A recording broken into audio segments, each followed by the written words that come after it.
नमस्कार, आप देख रहे हैं न्यूज इंडिया 24 और स्वागत है आपका न्यूज इंडिया 24 के स्टूडियो में। और आज हमारे साथ शिक्षा समाधान ट्रस्ट के दामोदर साव जी मौजूद हैं। दामोदर साव एक ऐसे शख्स, कहते हैं ना कि भाई जाके पाँव ना फटी विवाही, वो क्या जाने पीर पर आई। आज अगर एक समाज सेवी संस्था ये चला रहे हैं जो शिक्षा और स्वास्थ्य के ऊपर काम कर रहा है, तो सिर्फ और सिर्फ इसलिए क्योंकि इन्होंने दूसरों का दर्द अपने दर्द से समझा।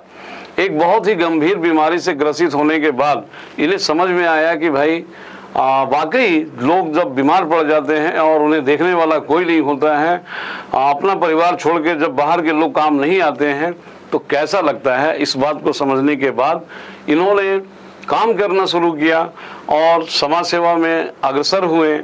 हम स्वागत करेंगे दामोदर जी का अपने स्टूडियो में और जानना चाहेंगे कि भाई कब से आप इस और प्रेरित हुए कि समाज सेवा करना चाहिए। सबसे पहले तो बहुत बहुत धन्यवाद न्यूज़ इंडिया 24 को कि आपने हमें यहाँ आमंत्रित किए हैं। तहे दिल से आप पूरे टीम को बहुत बहुत आभार। मैं बता दूं, मेरा नाम दामोदर प्रसाद साव है। मैं शिक्षा समाधान ट्रस्ट का संस्थापक हूं। इस संस्था में बहुत सारी युवा पीढ़ी लोग जुड़े हुए हैं, तभी जाके हमारे समाज में शिक्षा और स्वास्थ्य के क्षेत्र में लगातार 8 साल से हम लोग काम कर रहे हैं। शिक्षा के क्षेत्र में हम लोग बच्चों के बीच बीच में जा के शिक्षा सामग्री वितरण करते हैं, उन्हें जागरूक करने का काम करते हैं।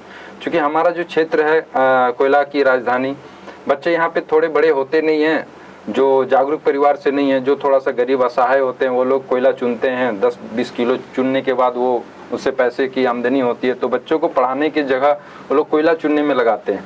मैं इन सब चीज़ों को काफ़ी बारीकी से देखा हूँ, तो मन में एक है श्रद्धा कि मैं पढ़ लिख के जब भी कुछ बनूँ तो मैं कुछ लोगों के लिए कुछ करूँ। और एक बीमारी से जब ग्रसित हुए, जब एक हॉस्पिटलाइज वगैरह क्या हुआ था आपको? क्रॉनिक कैल्सिफिक पेनक्रेटाइटिस नामक एक बीमारी थी, जो पेनक्रेटाइटिस भी लोग बोलते हैं, पेट में दर्द होता था। तो लगभग इस बीमारी से 4-5 साल हम बहुत तकलीफ में गुजरे हैं। तो अपने लिए तो हर कोई आते हैं, मम्मी पापा भाई बहन सब आए थे, लेकिन गाँव समाज से और मुखिया विधायक सांसद जो सुनते हैं, ऐसे लोग मतलब कभी आए नहीं, कभी देखे नहीं। तो अंदर ही अंदर बहुत दुख और तकलीफ हुआ कि आखिर मतलब समाज के लोग होते किस लिए हैं। तो लगा कि भगवान मुझे बचा लीजिए, जिस दिन मैं ठीक हो जाऊंगा ना, मैं दूसरों को मदद करूंगा। और सच में मैं 5 साल से थोड़ा स्वस्थ हूँ, मस्त हूँ। तब से मैं लोगों के लिए निछावर किए हुए हैं अपनी ज़िंदगी को, और निःशुल्क एम्बुलेंस भी चला रहे हैं पूरे बागमारा क्षेत्र में। और भी मन में बहुत सारी तमन्नाएं हैं, लेकिन जिस सोच से हम आगे बढ़ना चाह रहे हैं समाज से, वैसा कुछ सहयोग नहीं मिल पा रहा है जिस तरह से उम्मीद है। मैं आपके चैनल के माध्यम से दर्शकों से हाथ जोड़ के अपील करना चाहता हूं, अनुरोध करना चाहता हूं कि अगर आप सक्षम हैं तो थोड़ा समय जरूर दीजिएगा और हमारे संस्था से जुड़िएगा। और अगर आप सक्षम हैं तो थोड़ा बहुत हमारे संस्था को डोनेट भी कीजिएगा, ताकि जो निस्वार्थ भावना से हम 7-8 साल से काम कर रहे हैं समाज हित में, वो थोड़ा और बेहतर करें और बड़े पैमाने में करें। क्योंकि मैं सभी के लिए तो नहीं कर पाता हूं, क्योंकि कभी आर्थिक तंगी होती है, कभी मेंबर्स का प्रॉब्लम्स होता है, कभी गाड़ी उड़ी का भी बहुत तरह का प्रॉब्लम होता है। तो किसी को हम लोग ना नहीं बोलना चाहते, लेकिन मजबूरी में ना बोलना पड़ता है। बहुत अच्छी बात है, स्वस्थ हैं आप, मस्त हैं आप। मेन पावर की कमी है, मनी का प्रॉब्लम है, फिर भी स्वस्थ हैं, मस्त हैं और समाज सेवा में लगे हुए हैं। कहीं ना कहीं एक बहुत बड़ा योगदान है, क्योंकि कहा जाता है कि भाई आज के समय में बिना स्वार्थ का, यहाँ तक कि गोस्वामी तुलसीदास जी ने भी कह दिया है कि सुर नर मुनि सबकी यह रीति, स्वार्थ लागे करहीं सब प्रीति। फिर भी निस्वार्थ भाव से काम कर रहे हैं। आपका जो शिक्षा समाधान ट्रस्ट है जी, ये रजिस्टर्ड है? बिल्कुल रजिस्टर्ड है और सारा डॉक्यूमेंट्स अप टू डेट से हैं। 4 साल हो गए हैं रजिस्ट्रेशन किए हुए। इसमें सारा चीज़ आपको, जो भी डॉक्यूमेंट्स, कोई भी कंपनी, जैसे हम लोग CSR फंड लेना चाहते हैं BCL के माध्यम से, तो जो भी वो डॉक्यूमेंट्स मांगेंगे वो सारा डॉक्यूमेंट्स आपके पास अवेलेबल है? जी, सारा अवेलेबल है नेट। आप बागमारा क्षेत्र से आते हैं? जी। बागमारा क्षेत्र के विधायक को इस बार मतलब कि सांसद प्रत्याशी बनाया गया है। जी। तो क्या आपने कभी उनसे अपना दुखड़ा शेयर किया कि भाई मैं इतना लार्ज लेवल पे काम कर रहा हूँ, इतने लोगों के कल्याण की काम कर रहा हूँ, आपको भी थोड़ा सा इसमें साथ में आना चाहिए? देखिए, ये तो थोड़ा राजनीतिक बात हो जाएगा, लेकिन हाँ, ये कोई दुखड़ा नहीं है, ये उमंग की बात है कि आपके गांव का कोई लड़का निस्वार्थ भावना से आपके पूरे क्षेत्र के लिए काम कर रहा है। पूरे जिला के लिए काम कर रहा है, तो मतलब आपको और ज़्यादा मतलब इसमें मदद करना चाहिए था। लेकिन शुरुआत में कई दफ़ा मैं गया, सुबह आओ शाम आओ, देखते हैं करते हैं, ना नहीं बोले हैं, लेकिन अब तक किसी भी तरह का सहयोग नहीं है। सिर्फ टाल मटोल कुछ भी कह सकते हैं आप। अच्छा, लेकिन इसके पहले भी हमारे यहाँ के सांसद थे पशुपतिनाथ सिंह जी, हैं अभी मौजूदा भी हैं, थे नहीं बोलेंगे जी, और उनका भी मतलब कि कुछ फंड भी मतलब कि सरकार की तरफ से आता है जी, इस तरह के सहयोग करने के लिए। क्या आपने कभी उनसे मुलाकात की थी? नहीं, मैं उनके पास कभी नहीं गया। कभी नहीं किया? नहीं। अभी आपका जो ट्रस्ट है उसमें कितने मेंबर हैं? इसमें 200 से ऊपर मेंबर्स हैं। कहाँ काम कर रही है ट्रस्ट? ये रांची, धनबाद, बोकारो, बागमारा, ज़्यादातर हम लोग धनबाद जिले में अभी काम कर रहे हैं, क्योंकि हमारे पास मेंबर्स का प्रॉब्लम है। मान लीजिए रांची में 2-3 है, धनबाद में सबसे ज़्यादा है, बागमारा में सबसे ज़्यादा है, कतरास में सबसे ज़्यादा है, तो हम लोग लोकल क्षेत्र में ज़्यादा से ज़्यादा काम कर पा रहे हैं अभी। यानी कि पूरा मतलब झारखंड में ही है? पूरे झारखंड में हम लोग काम कर रहे हैं फिलहाल अभी। बहुत अच्छी बात है।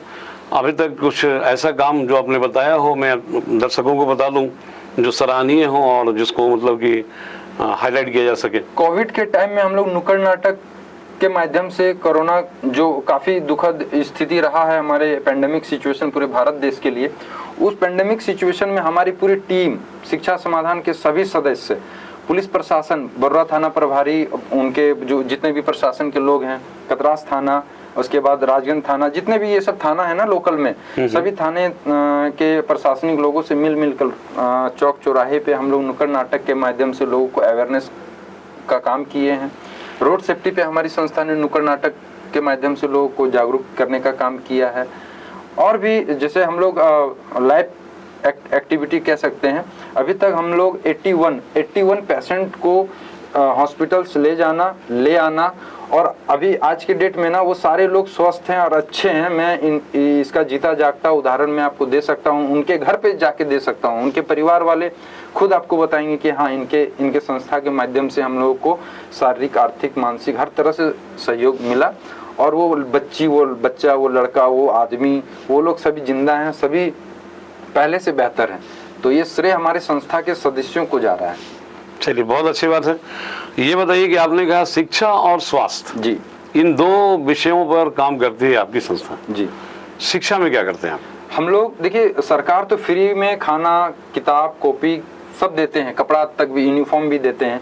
लेकिन मेरा ये कहना है कि गांव-गांव, घर-घर जा के थोड़ा सा अवेयर करना, क्योंकि मैंने पहले ही बताया कि कोयला राजधानी जो हमारा है ना, यहाँ पे कोयला फ्री में जहाँ मन तहाँ कोड़ने से मिल जाता है। तो बच्चे जो अवेयर नहीं है ना, वो लोग कोयला, बच्चा थोड़ा बड़ा हुआ नहीं कि उसको चुनने के लिए भेज देते हैं। मैं चाहता हूँ कि फ्री में आपको सरकार दे रही है, आप बच्चों को स्कूल भेजिए, उनको पढ़ाइए। मजदूरी करने का जो समय होता है वो 18 साल के बाद होता है। तो हमारा प्रयास रहता है कि अपने गांव समाज क्षेत्र के बच्चों को थोड़ा सा जागरूक करके उनको पढ़ने के प्रति प्रेरित करें। चलिए, बहुत अच्छी बात है। तो बच्चों को जागरूक करके ये चाइल्ड एब्यूज यानी कि बाल श्रमिक को ही मतलब कि छुटकारा दिला रहे हैं। देश को बहुत अच्छा काम है, सराहनीय है। और शिक्षा के क्षेत्र में जागरूक कर रहे हैं।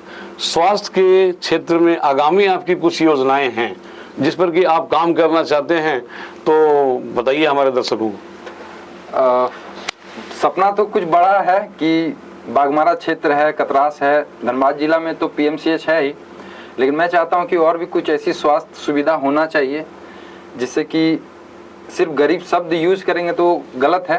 कोई भी आदमी मतलब वहां जाए तो सिस्टमेटिक रूप से बेहतर इलाज उनको मिले, क्योंकि फंड बहुत सारे फंड मतलब रिलीज होते हैं, आते भी हैं, लेकिन वो धरातल पे दिखता नहीं है। जहाँ मन तहाँ देखिए तो PMCH में कोई पान खा के थूका हुआ है, मतलब स्मेल अजीब सी आती है। सफाई की तो मतलब कि और कमी है। इलाज भी मतलब उस हद तक नहीं होता है। हम मतलब इस विषय वस्तु को मतलब छेड़ना नहीं चाहते हैं। बस मेरा अपना सोच है कि जिस दिन मुझे कुछ ऐसे लोग सपोर्ट करेंगे ना, तो मैं कुछ स्वास्थ्य व्यवस्था पे ना बहुत अच्छा कुछ करना चाहता हूँ। अच्छी हॉस्पिटल्स देखना चाहता हूँ, बनाना चाहता हूँ, और जो सोच रहे हैं मन में ना ऐसा कुछ करना चाह रहा हूँ ताकि लोगों को ना इसका लाभ मिले। चलिए, बहुत अच्छी बात है। बहुत बड़ा मुद्दा है। स्वास्थ्य खराब हो रहा है खास करके कोयलांचल में लोगों का प्रदूषण की वजह से। बिल्कुल ठीक है। तो प्रदूषण को लेकर के कभी आपने आवाज उठाया? नहीं, हम लोग नुक्कड़ नाटक के माध्यम से और वो जो 6 जून को हम लोग को पर्यावरण दिवस मनाते हैं, उसी समय थोड़ा बहुत हम लोग अवेयरनेस का काम किए हैं, लेकिन इस पे हम लोग इसलिए नहीं उठाए क्योंकि हमारी आवाज़ उठाने वाले इससे पहले भी लोग हैं, लेकिन वो दब जाता है, कागज़ कलम पे ही रह जाती है। BCCL एक इतनी बड़ी कंपनी है, उन्हें बताने की आवश्यकता नहीं है हमें, क्योंकि वहाँ पे GM, marketing manager, promotional activity के मैनेजर, बहुत सारे अकाउंट सेक्शन के डिपार्टमेंट के लोग, उसमें उम्दा लोग भरे पड़े हैं, उन्हें सब चीज़ दिखता है। हमारे बोलने से या मीडिया के बोलने से वो अगर समाज को साफ सुथरा रखें, ये गलत बात है। CSR का मतलब होता है कॉर्पोरेट सोशल रिस्पॉन्सिबिलिटी। उनका ये दायित्व बनता है कि जिस समाज से आप कमा रहे हैं, जिस क्षेत्र से आप प्रॉफिट इतना कमा रहे हैं, लाखों करोड़ों अरबों, तो उस समाज के क्षेत्र को थोड़ा डेवलप कीजिए, साफ सफाई के मामले में, शिक्षा के मामले में, स्वास्थ्य के मामले में। तो ये हमें बताने या हम धरना प्रदर्शन करें या उनके प्रति आवाज उठाएं, तो ये ना कहते हैं ना कि बड़ों के बीच में छोटा क्या बोले। जब तक आप अपने आप को छोटा समझते रहिएगा, आगे कैसे बढ़िएगा।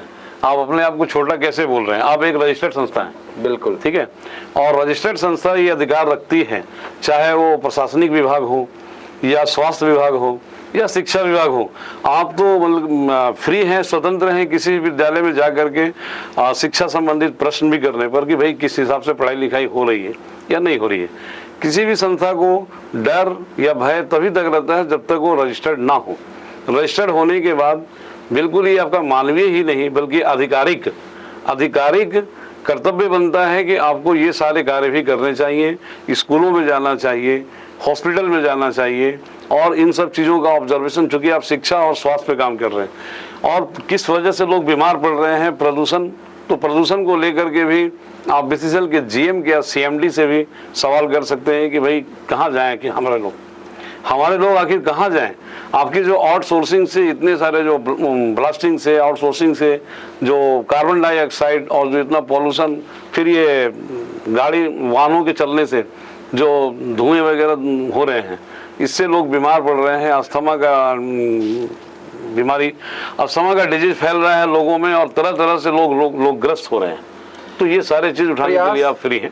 बिल्कुल प्रयास रहेगा और आप लोग का भी सहयोग चाहिए। और मैं तो बोल ही रहा हूँ कि मेरा सोच है कुछ, लेकिन और आपके चैनल के माध्यम से मैं दर्शकों से कहना चाहता हूँ कि थोड़ा सा लोग अगर बढ़ चढ़ के हमारी संस्था में जुड़े, थोड़ा सा सहयोग करें, क्योंकि हर चीज़ बोल देना आसान नहीं होता है।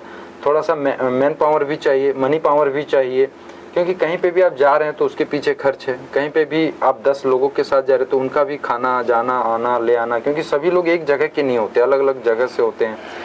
तो इन सब चीज़ों का परेशानी है और उम्मीद है कि शायद आज आपसे जुड़े हैं और आपके चैनल के माध्यम से ज़्यादा लोग हम लोगों से जुड़ेंगे और जो सोच लेके हम लोग इस धरातल पे आए हैं वो बरकरार रहेगा। चलिए, बहुत अच्छी बात है।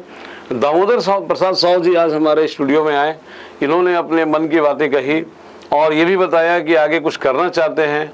अब पूरी समाज के लोगों का, राजनेताओं का, जनप्रतिनिधि का, सरकार का ये दायित्व बनता है कि ऐसे लोग, क्योंकि आज के समय में सभी लोग अपने अपने काम में व्यस्त हैं, किसी को समय नहीं है कि वो 2 पल निकाल करके किसी के बारे में सोचें। और यदि ऐसे में दामोदर प्रसाद जैसे इंसान सोचते हैं तो हमारा ये एक परम कर्तव्य बन जाता है कि हम आगे बढ़ करके इनका मदद करें हर तरह से। जैसा कि इन्होंने कहा कि 2 चीज़ें, 2 कमी, मैन पावर और मनी प्रॉब्लम, ये 2 प्रॉब्लम से जूझ रही है इनकी संस्था। मैं अपील करूंगा अपने चैनल के माध्यम से बड़े बड़े राजनेताओं से जो दावा करते हैं कि मैंने ये किया वो किया, चाहे वो राजनेता हो, जनप्रतिनिधि हो, और सरकार को भी ऐसे लोगों को प्रोत्साहन देना चाहिए। दामोदर जी, आप हमारे चैनल में आए, हमारे चैनल की तरफ से बहुत बहुत धन्यवाद आपका। Thank you.